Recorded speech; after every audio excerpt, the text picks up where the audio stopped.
Hello everyone, my name is Ajit Kumar. आज के lecture में हम लोग कंपोजिट फंक्शन के बारे में सीखेंगे। ठीक है, तो चलिए स्टार्ट करते हैं। Composite function relation in function का एक सब टॉपिक है जिसपे कई बार क्वेश्चंस जेईई में भी पूछे गए। ठीक है, तो इसके वर्किंग प्रिंसिपल के बारे में हम लोग सीखेंगे और उसके बाद हम लोग क्वेश्चन करेंगे। ठीक है, तो कंपोजिट फंक्शन को समझने से पहले एक बार हम लोग फंक्शन के बारे में इन शॉर्ट एक आइडिया ले लेते हैं। ठीक है, तो फंक्शन के बारे में हम लोग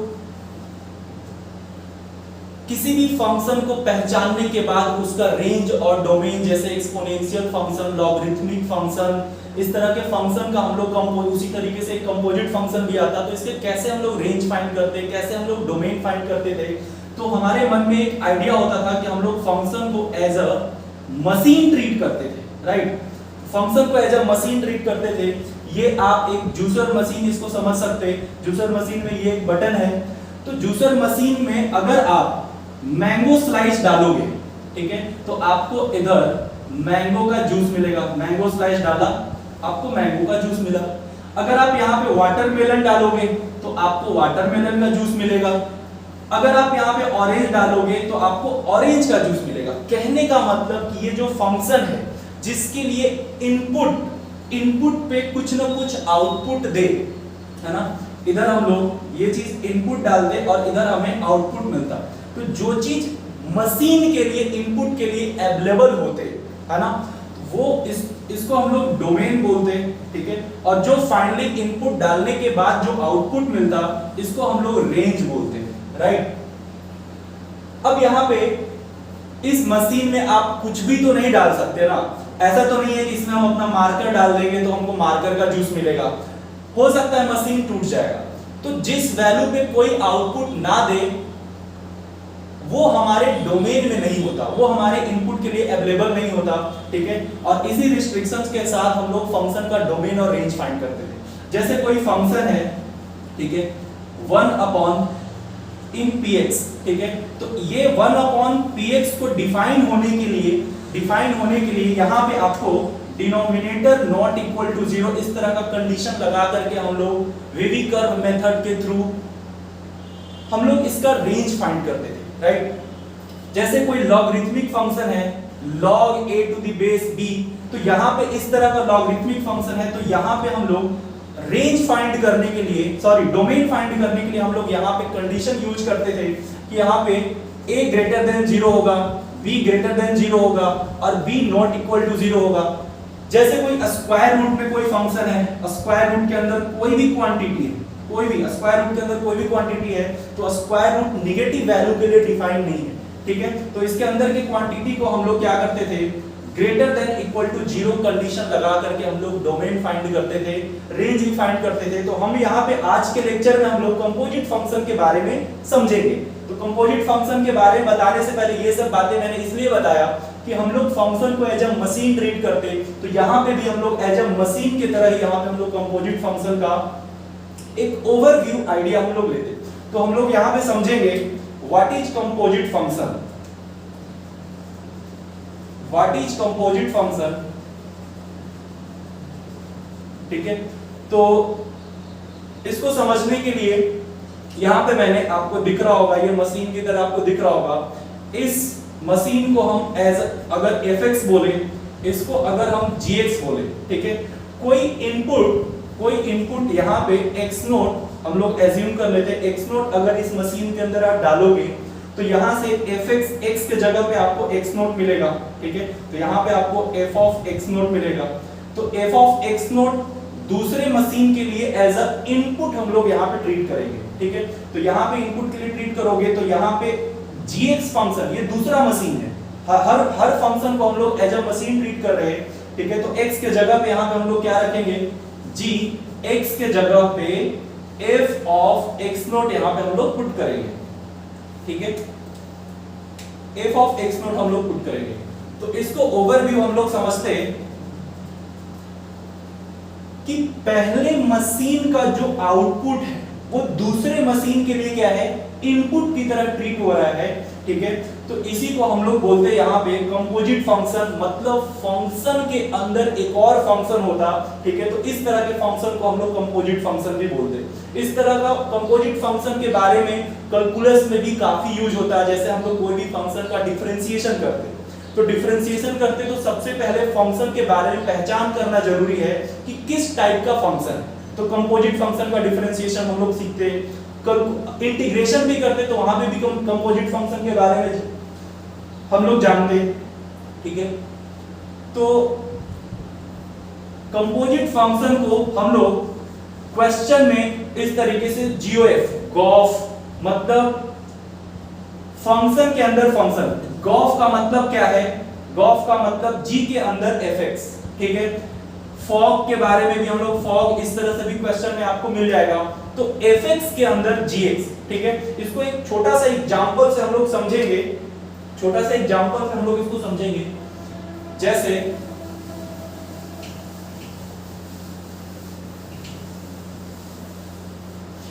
कोई एक एग्जांपल ले लिया हमने, कोई एक एग्जांपल ले लिया fx is equal to x square, ठीक है। fx is equal to x square, और दूसरा फंक्शन ले लिया gx is equal to 2x minus 1, कुछ भी आप एज्यूम कर सकते हैं। और अगर आपको बोल दे कि आप फाइंड करो f of gx, f of gx मतलब फंक्शन के अंदर फंक्शन है, तो ये कंपोजिट फंक्शन होगा। तो ये कंपोजिट फंक्शन हम लोग कैसे फाइंड करेंगे, कंपोजिट फंक्शन हम लोग कैसे फाइंड करेंगे, ध्यान से देखिए इधर। इसमें सॉल्यूशन के लिए हम लोग क्या लिखेंगे, सॉल्यूशन में हम लोग क्या लिखेंगे, जैसे आपको f of gx फाइंड करना है, ठीक है। f of gx क्या होगा, तो सबसे पहले हमारे पास fx is equal to given है x स्क्वायर, ठीक है। fx is equal to x square given है, और हमें f of gx फाइंड करना है, मतलब x के जगह पे आप gx पुट करोगे, ठीक है। तो x के जगह पे आप gx पुट करोगे तो क्या हो जाएगा, f के जगह जब हम gx पुट करेंगे तो यहाँ पे हो जाएगा gx का होल स्क्वायर, ठीक है। और हमारे पास gx क्या गिवन है, gx हमारे पास गिवन है 2x minus 1 का होल स्क्वायर। तो ये कैलकुलेट करने के बाद आपको मिलेगा 4x square plus 1 minus 4x, ठीक है। तो ये जो आपको एक नया फंक्शन मिला, ठीक है, ये f of gx, ठीक है, f of gx, इसको कई जगह पे आपको फॉग भी बोला करते हैं, ठीक है। इसी तरीके से आप g of x भी फाइंड कर सकते हैं, ठीक है। इसके बाद कुछ और भी हम लोग क्वेश्चंस लेते हैं, ठीक है। कुछ और भी बेसिक क्वेश्चंस हम लोग यहाँ पे करेंगे।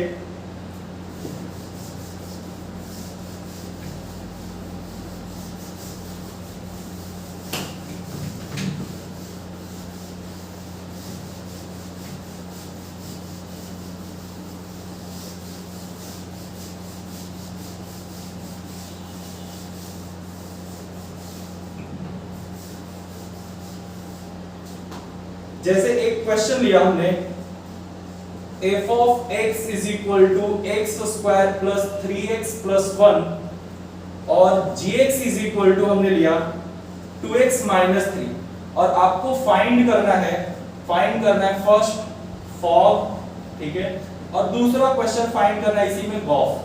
फॉग का मतलब f of gx और गॉफ का मतलब g of fx, ठीक है। तो यहां पे इसको हम लोग फाइंड करने के लिए आप f of फॉग को आप f of gx की तरह ट्रीट करोगे और गॉफ को g of fx की तरह आप इसको ट्रीट करोगे, ठीक है। तो फर्स्ट क्वेश्चन का सॉल्यूशन हम लोग करते हैं।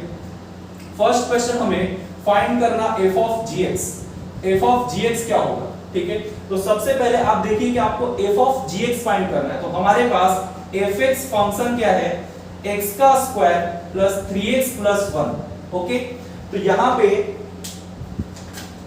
f of gx क्या हो जाएगा, आपको क्या समझना है यहाँ पे, अभी हम लोग सीखे थे कि f of gx मतलब x के जगह पे हम लोग क्या पुट करेंगे, gx पुट करेंगे। तो x के जगह पे जहां जहां आपको x दिख रहा वहां पे आप gx पुट करोगे।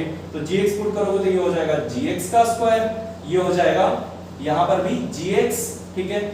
अब हमारे पास gx फंक्शन क्या गिवन है, 2x minus 3, ठीक है। तो 2x minus 3 का square plus 3 into 2x minus 3 plus 1, ठीक है। अब इसको आप कैलकुलेट कर लीजिए, तो a माइनस बी के होल स्क्वायर पे इसको अगर आप ब्रेक करोगे तो क्या हो जाएगा, ये 4x स्क्वायर प्लस 9 माइनस 3 2 जा 6, 6 2 जा कितना हो जाएगा 12x, a square plus b square minus 2ab, इसको हमने ब्रेक किया और इसके बाद यहाँ पे 3 से मल्टीप्लाई करोगे तो ये हो जाएगा 3x माइनस 9 प्लस 1। अब यहाँ पे आप इसको कैलकुलेट कर लीजिए, तो जो लाइक टर्म है पॉजिटिव साइन नेगेटिव साइन ये कैंसिल आउट हो जाएगा और इसके बाद आपको 4x square minus 12x plus 6x, यहाँ पे आपको हो जाएगा 6x प्लस 1। तो ये जो फंक्शन आ गया f ऑफ gx, ठीक है, f of gx means fog. तो ये आपका फर्स्ट क्वेश्चन कि फॉग क्या होगा जब आपको fx और gx दिया हुआ है, ठीक है। इसी तरीके से हम लोग गॉफ भी फाइंड करेंगे। तो गॉफ फाइंड करने के लिए गॉफ का मतलब क्या होता है, गॉफ का मतलब होता है g के अंदर fx, ठीक है। तो g आपका जो भी फंक्शन है उसके जगह पे x के जगह पे आप रिप्लेस कर दोगे fx से, तो क्या हो जाएगा, यहाँ पे g ऑफ fx फाइंड करना है। तो सबसे पहले हम लोग gx फंक्शन लिखेंगे। gx फंक्शन हमारे पास गिवन है 2x माइनस 3, ठीक है, 2x माइनस 3। तो यहाँ पे g के अंदर fx मींस x के जगह पे आपको क्या पुट करना है, fx पुट करना है। तो x के जगह पे जब आप fx पुट करोगे तो ये क्या हो जाएगा 2 of fx minus 3, 2 of fx minus 3। और हमारे पास fx क्या गिवन है, हमारे पास fx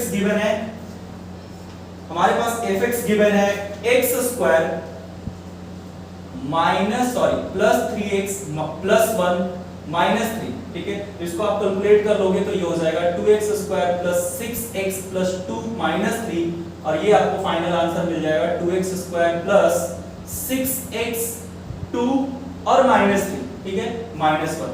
तो ये जो आंसर आया ये किसका आंसर आया, g ऑफ fx।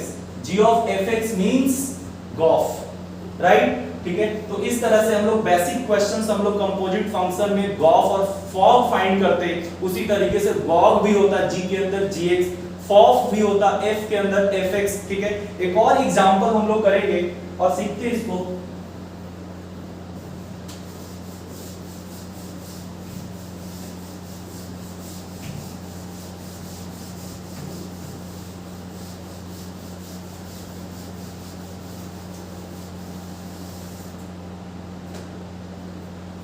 एक बहुत पहले एक क्वेश्चन जेई में पूछा गया, ठीक है, उसको हम लोग करेंगे। प्रीवियस ईयर जेई का क्वेश्चन है, if f be a greatest integer function and g be an absolute value function, तो आपको फाइंड करना है find the value of fog minus 3/2, ठीक है, प्लस गॉफ ऑफ 4/3, ओके, ठीक है। ये क्वेश्चन है जिसमें हमें इसका वैल्यू फाइंड करना है। ये वैल्यू कैलकुलेट करके आपको बताना है कि इसका वैल्यू आंसर क्या होगा, ठीक है। ABCD ऑप्शंस गिवन होंगे इसमें आपको, ठीक है। तो यहाँ पे आप अगर क्लास 11th का कुछ जो बेसिक हम लोग ग्रेटेस्ट इंटीजर फंक्शन के बारे में हम लोग जानते थे, सीखते थे, एब्सोल्यूट वैल्यू के बारे में सीखते थे, तो सबसे पहले यहाँ पे f के बारे में जो इंफॉर्मेशन है, f क्या है, f be a greatest integer function, ठीक है। मतलब f जो है f of x greatest integer function, तो यहाँ पे ग्रेटेस्ट इंटीजर फंक्शन मतलब डब्बा ऑफ x, ठीक है, this is the greatest integer function. g के बारे में क्या इंफॉर्मेशन है, g भी an absolute value function, absolute value function modulus function का दूसरा नाम है, ठीक है। तो एब्सोल्यूट वैल्यू फंक्शन भी आपको ध्यान में रखना पड़ेगा कि एब्सोल्यूट वैल्यू का मतलब क्या होता है, मॉडुलस ऑफ x, राइट, ठीक है। तो ये दो फंक्शन आपको दिया गया है और आपको फाइंड करना है fog of -3/2 plus Gauff of 4/3, ठीक है। तो यहाँ पे एक एक करके हम लोग इसको कैलकुलेट करेंगे। तो यहाँ पे सबसे पहले हम कैलकुलेट कर लेते हैं fog ऑफ -3/2, ठीक है। तो fog का मतलब क्या होता है, f के अंदर gx, राइट, फंक्शन के अंदर फंक्शन, f के अंदर gx। तो हमारे पास fx क्या है, हमारे पास fx गिवन है ग्रेटेस्ट इंटीजर ऑफ x, ठीक है, ग्रेटेस्ट इंटीजर ऑफ x, यहां पे आपको फंक्शन fx गिवन है, ठीक है। तो यहां पे आपको f ऑफ gx के लिए आपके मन में क्या आ रहा है कि सर यहाँ पे fx is equal to greatest integer of x है, तो उसी तरीके से f ऑफ gx मतलब x की जगह पे क्या रिप्लेस हो जाएगा, x की जगह पे आपको रिप्लेस हो जाएगा यहाँ पे gx, ठीक है। f ऑफ x का मतलब ग्रेटेस्ट इंटीजर ऑफ x, उसी तरीके से आप f ऑफ gx मतलब x की जगह पे आपको क्या पुट करना है, gx पुट करना है, ठीक है। और आपके पास यहाँ पे gx के बारे में भी इंफॉर्मेशन है। gx क्या है, gx है एब्सोल्यूट वैल्यू मतलब मॉडुलस ऑफ x, तो gx के जगह पे हम मॉडुलस ऑफ x पुट करेंगे, ठीक है। मॉडुलस ऑफ x पुट किया तो ये हमारे पास f ऑफ gx आ गया, यानी कि फॉग आ गया, ठीक है। अब यहाँ पे आपको कौन से वैल्यू पे फॉग फाइंड करना है, तो x का -3/2 पे आपको फॉग फाइंड करना है। तो f ऑफ x के जगह पे हम लोग यहाँ पे क्या पुट करेंगे, x के जगह पे हम लोग यहाँ पे पुट करेंगे -3/2 का मॉडुलस ऑफ और होल ग्रेटेस्ट इंटीजर, ठीक है। तो मॉडुलस का मतलब क्या होता, मॉडुलस में तो नेगेटिव चीज भी पॉजिटिव हो जाती और पॉजिटिव चीज भी नेगेटिव हो जाती। हम लोग इस तरीके से हम लोग मॉडुलस फंक्शन के बारे में जब हम लोग पढ़े थे तो यहाँ पे मॉडुलस ऑफ 2 भी 2 होता है ना, मॉडुलस ऑफ 2 भी 2 होता और मॉडुलस ऑफ नेगेटिव 2 भी 2 होता। तो ये हम मन में इस तरीके से इसको सोचते हैं कि मॉडुलस किसी भी फंक्शन का मतलब ओरिजिन से उस पॉइंट के बीच का डिस्टेंस, ठीक है, ओरिजिन से उस पॉइंट के बीच का डिस्टेंस मतलब यहाँ पे ये भी वैल्यू 2 और ये भी वैल्यू 2, तो नेगेटिव वैल्यू को पॉजिटिव बनाने के लिए एक एक्स्ट्रा माइनस साइन आता, ठीक है, और पॉजिटिव तो ऑलरेडी पॉजिटिव रहेगा, राइट, ठीक है। तो यहाँ पे -3/2 पे मॉडुलस लगा हुआ है, तो ये क्या हो जाएगा, मॉड का काम ही है नेगेटिव को पॉजिटिव बनाना, तो ये हो जाएगा 3/2, ठीक है, 3/2। तो ग्रेटेस्ट इंटीजर ऑफ 3/2 मतलब इसको आप समझ सकते हो 1.5, ठीक है। तो ग्रेटेस्ट इंटीजर ऑफ 1.5 क्या हो जाएगा, तो ग्रेटेस्ट इंटीजर के बारे में भी आपको बताया गया होगा कि ग्रेटेस्ट इंटीजर मतलब यहाँ पे लेस देन और इक्वल टू हम लोग समझते हैं, जैसे 2.5 का ग्रेटेस्ट इंटीजर 2 होता, 1.5 का ग्रेटेस्ट इंटीजर 1 होता, 2.5 मतलब यहाँ पे जब आपको इंटीजर वैल्यू नहीं होगा, तो इंटीजर वैल्यू जब नहीं होगा तो यहाँ पे हम लोग लेस देन वाला कंसेप्ट यूज करते हैं, ठीक है। तो यहाँ पे 2.5 का लेस देन में इंटीजर क्या होगा, 2 होगा, 1.5 का लेस देन में इंटीजर क्या होगा, 1 होगा। और जब हम लोग नेगेटिव ऑफ 1.5 हम लोग फाइंड करेंगे तो -1.5 से छोटा इंटीजर, ठीक है। तो कुछ लोग इसको -1 भी बोलते हैं, लेकिन यहाँ पे आपको क्लियर कंसेप्ट रखना पड़ेगा कि -1.5 से छोटा इंटीजर कौन सा है, तो यहाँ पे इसका आंसर हो जाता -2। और जब यहाँ पे ग्रेटेस्ट इंटीजर ऑफ 2 पूछेगा तो आपको क्या बताना है, 2 बताना है, मतलब इक्वल टू, जब इंटीजर होगा तो इक्वल टू, और जब इंटीजर नहीं होगा तो उससे छोटा वाला इंटीजर आपको आंसर करना होगा, ठीक है। तो यहाँ पे इसका वैल्यू आपको समझ में आ गया होगा कि इसका आंसर कितना होगा, 1 होगा। इसी तरीके से हम लोग अभी तो ये एक पार्ट हमने कैलकुलेट किया, सेम इसी तरीके से गॉफ फाइंड करेंगे हम लोग x के 4/3 वैल्यू पे, ठीक है। तो गॉफ फाइंड करते हैं हम लोग यहाँ पे, तो सेकेंड पार्ट में हम लोग यहाँ पे गॉफ फाइंड करेंगे, गॉफ ऑफ 4/3। गॉफ ऑफ 4/3 का मतलब g के अंदर fx, g के अंदर fx, ठीक है। तो g के अंदर fx लिखना है तो हमें आपको देखना पड़ेगा कि हमारे पास gx क्या है, तो हमारे पास gx हम लोग यहाँ पे क्वेश्चन में जो गिवन इंफॉर्मेशन उससे हम लोग देख करके समझ लिए थे कि एब्सोल्यूट वैल्यू का मतलब मॉडुलस ऑफ x होगा। तो gx हमारे पास दिया हुआ है modulus of x, okay, gx modulus of x। तो आपको फाइंड करना है g ऑफ fx। तो यहाँ पे आप इस तरीके से समझो कि x के जगह पे क्या पुट करोगे, आप x के जगह पे fx पुट करोगे, ठीक है। तो x के जगह पे जब आप fx पुट करोगे तो यहाँ पे मॉड के अंदर x है, तो x के जगह पे क्या हो जाएगा, x के जगह पे fx हो जाएगा, ठीक है। तो मॉडुलस ऑफ fx भी हमारे पास गिवन है, fx है क्या, fx के बारे में इंफॉर्मेशन था, greatest integer function. Greatest integer function का मतलब क्या होता है, डब्बा x, है ना। अब डब्बा x यहाँ पे इस तरीके से ये आपको गॉफ मिल गया, तो गॉफ आपको फाइंड करना है x के 4/3 वैल्यू पे। तो x के 4/3 वैल्यू पे मतलब यहाँ पे x के जगह पे आपको क्या पुट करना पड़ेगा, x के जगह पे आपको पुट करना पड़ेगा गॉफ ऑफ 4/3 का मतलब कि x के जगह पे आप 4/3 वैल्यू पुट करो, ठीक है। तो 4/3 वैल्यू मतलब 1 पॉइंट समथिंग होगा, तो 1 पॉइंट समथिंग कुछ भी हो, तो इसका ग्रेटेस्ट इंटीजर ये इंटीजर नहीं है, तो इसका लेस देन वैल्यू क्या हो जाएगा, 1 हो जाएगा। तो यहाँ पे 4/3 1 पॉइंट समथिंग आएगा, और 1 पॉइंट समथिंग का ग्रेटेस्ट इंटीजर वैल्यू कितना होता, 1 होता, ठीक है। तो ये वैल्यू 1 और 1 का मॉड कितना हो जाएगा, 1 हो जाएगा, ठीक है।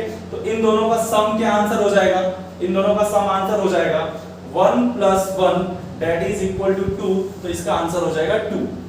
क्लियर है, ठीक है। और भी कुछ क्वेश्चंस हम लोग एक क्वेश्चन और लेते हैं, ठीक है, जो प्रीवियस ईयर जेई का ही क्वेश्चन है, ठीक है।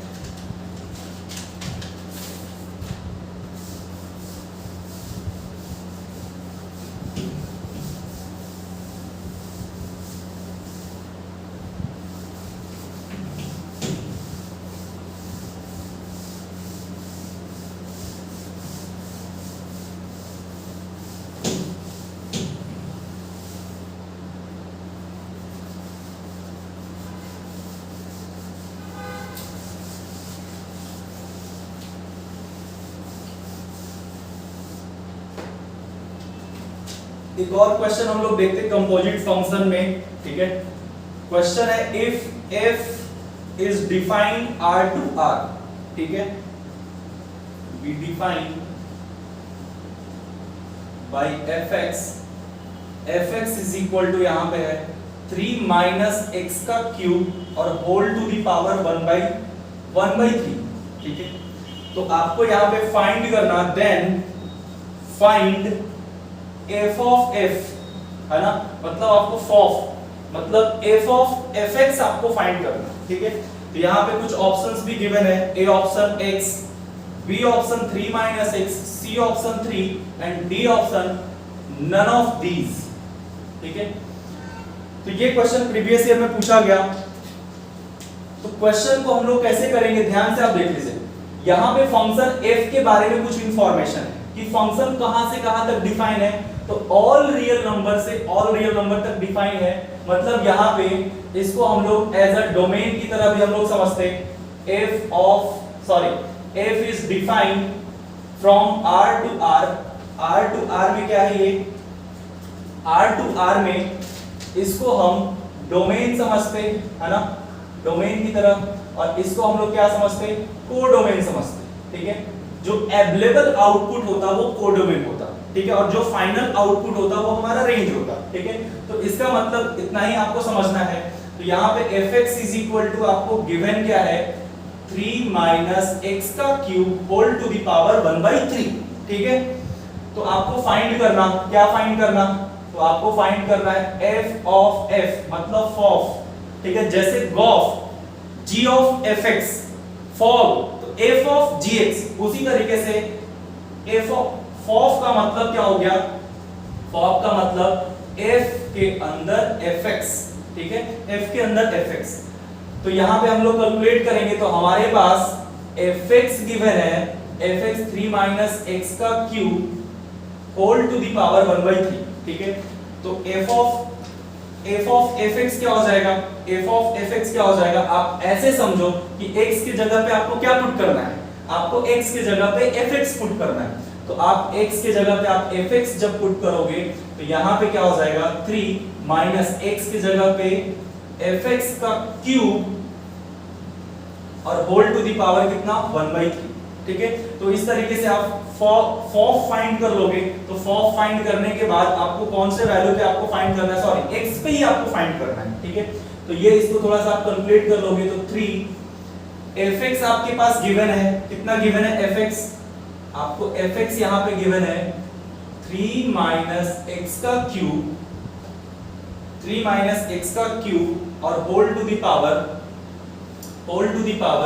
1/3, ये तो हमारा है fx, और fx के भी पावर में कितना, fx के भी पावर में 3, ठीक है। तो fx के पावर में 3, तो यहाँ पे आपको इस पूरे के पावर में आपको एक बार 3 लिखना पड़ेगा, और होल टू दी पावर कितना है, 1/3। थोड़ा सा ध्यान से आपको देखना पड़ेगा कि fx का क्यूब है ना, यहाँ पे 3 माइनस x का क्यूब था तो x के जगह पे हमने fx पुट किया और fx पुट किया तो fx हमारे पास गिवन इंफॉर्मेशन कितना है 3 माइनस x का cube whole to the power 1/3, तो ये हमारा 3 माइनस x का cube whole to the power 1/3 और इसके पावर में 3 है तो हमने 3 लिख दिया। ठीक है, तो आप इसको जब कैलकुलेट करोगे तो ध्यान से देखिए थोड़ा सा, यहाँ पे मल्टीप्लिकेशन में पावर एंड एक्सपोनेंट में a to the power m whole to the power n होता था, तो यहाँ पे हम लोग a to the power mn लिखते थे, ये क्लास 8 में आपने सीखा होगा। ठीक है, तो यहाँ पे पावर में 1/3 और उसके भी पावर में 3। ठीक है, तो 1/3 into 3 दोनों मल्टीप्लाई होकर के क्या हो जाएगा 1/3 into 3 दोनों मल्टीप्लाई होकर के कैंसिल हो जाएगा, तो यहाँ पे आपको क्या मिलेगा 3 माइनस x का क्यूब मिलेगा। ठीक है, ये दोनों पावर 1/3 और 3 मिलकर के कैंसिल आउट हो गया और इस पूरे के होल पावर में क्या है, इस पूरे के होल पावर में आपको 1/3 वैल्यू, पूरे के होल पावर में 1/3। ठीक है, तो यहाँ पे ब्रैकेट के अंदर इसको जब आप कैलकुलेट करोगे तो ये माइनस साइन जब इंटर होगा, तो माइनस साइन इंटर होगा तो यहाँ पे ये -3 हो जाएगा और ये माइनस माइनस मिलकर के प्लस का x का क्यूब हो जाएगा और होल पावर में 1/3। ठीक है, तो आप यहाँ से देख सकते हैं कि ये प्लस -3 कैंसिल आउट हो जाएगा और ब्रैकेट के अंदर सिर्फ और सिर्फ बच जाएगा कितना x का क्यूब और होल पावर में कितना 1/3। ठीक है, तो वापस से आप पावर एंड एक्सपोनेंट वाला कंसेप्ट आप यूज करके, है ना, 3 into 1/3 ये दोनों कैंसिल आउट हो जाएगा तो यहाँ से आपको क्या मिलेगा x मिलेगा। ठीक है, तो f of x फाइंड करना था। ठीक है, तो f of x फाइंड करना था तो ABCD में से आप ऑप्शन देख लीजिए तो आपको यहाँ पे A ऑप्शन मैच करेगा। ठीक है, तो आज के लेक्चर में हमने कंप्लीट किया कंपोजिट फंक्शन के बारे में। Thank you so much.